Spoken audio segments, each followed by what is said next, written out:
How's everybody doing? In today's video, I want to just quickly talk to you guys about one of my favorite guitar accessories. This is not a sponsored or paid video in any way. This is just something that I've come across that I use all the time, so I figured I'd share this tip with you guys and just give you my honest thoughts and review of this. Now what I'm talking about is addario XLR8 string lubricant and cleaner. Now, I have used a handful of other string lubricants in the past. In fact, I probably tried every single one of them, at least that I know of, that are mainstream.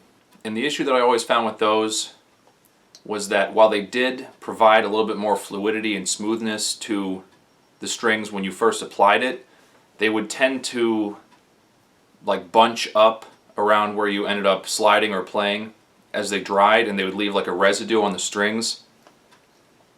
And that's not good, number one, for the feel of the string. It almost feels like there's a spot of rust or some type of grime on the string.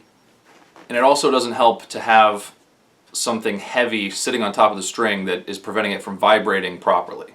Now with this stuff, whatever they use feels much lighter. It feels slick, like a little bit oily, but it almost feels like it has the consistency of like just very slight dampness, almost like water, more than a heavy oil or the feel that I've found a lot of other string lubricants cause.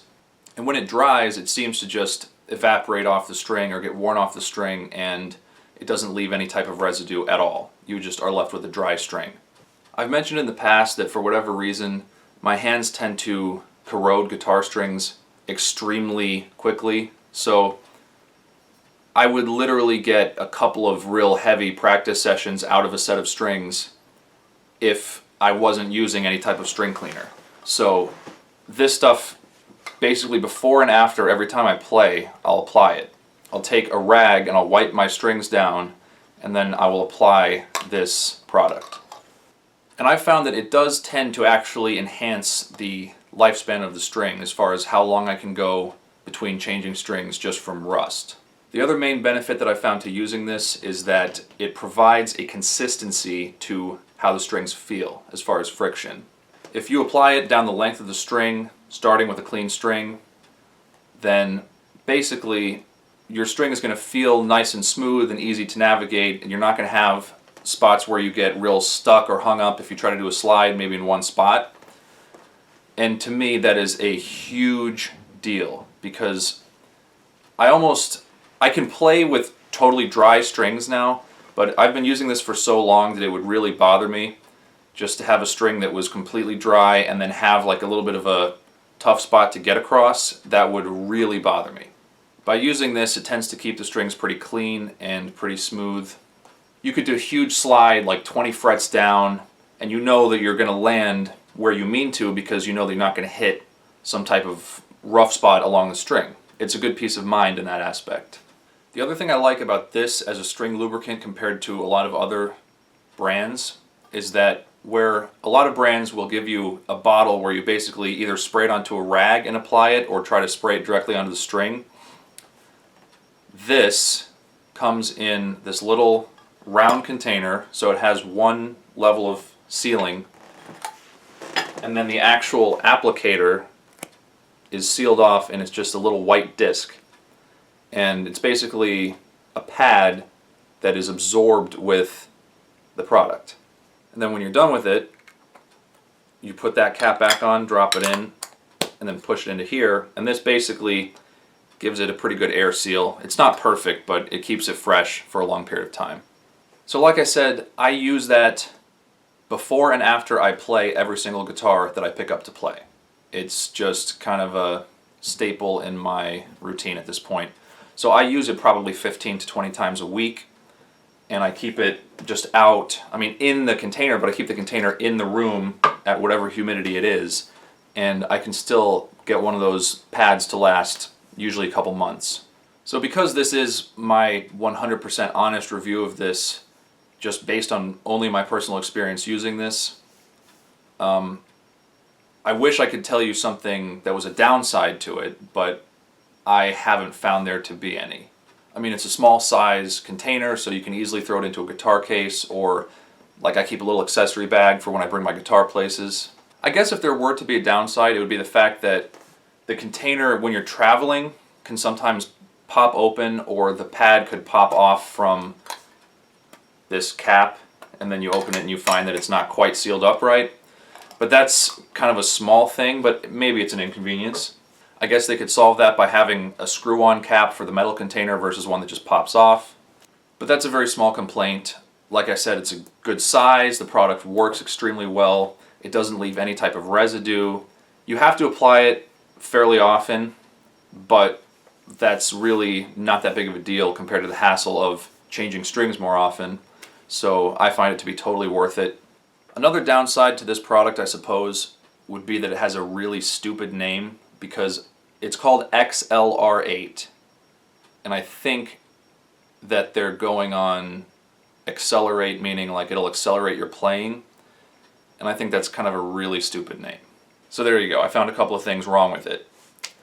But on the whole, it works extremely well, so I can't really say that those are serious complaints. I personally bought tons of these little things, and I keep a few of them all the time just as a spare in case one of them were to, I don't know if you'd call it run out or just dry up, but eventually you do notice that it starts to have less of the actual product on the applicator, so then you would want to replace it. The other reason you'd find to replace it would be if you didn't clean the string off very thoroughly and the string actually had rust on it and you rub that pad across the string, that thing will turn so rusty like that. But that's an easy problem to avoid. You just make sure that you clean your string off or wipe it down pretty well before you apply it. And if your strings are really rusty, number one, you shouldn't even be playing them. Number two, you would expect it to do that. So that's not really a huge problem, but it is something that you have to be aware of. Always wipe your strings down before you apply it. I was actually surprised when I first bought this how much I liked it, because my thought at the time was, I've never really liked a string lubricant, but I just bought it kind of on a whim, thinking like, I'll give it a shot. It's a little bit of a different way of doing it. And it's worked so well, I would have never guessed that I would be using a string lubricant or a string cleaner so often as I do now, and it's just totally normal for me. But like I said, the biggest thing is that it helps with consistent playability across the entire length of the string. You don't have to worry about doing slides and all that stuff. And it just makes the guitar feel better, feel cleaner, feel very nice for most of the time that you play it, versus feeling the actual rough spots as the strings start to wear. So maybe it's preventing the strings from rusting a little bit, maybe it's masking the feel of the little bit of rust that does form, but whatever it's doing, it does keep the strings feeling very consistent.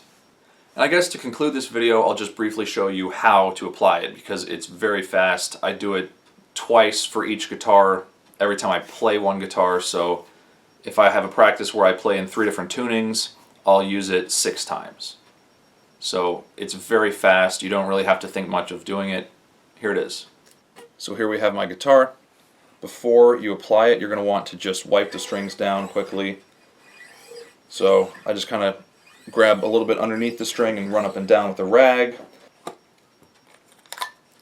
Then you just take your XLR8 and I just basically run the pad from the bridge to the nut the whole length of the string.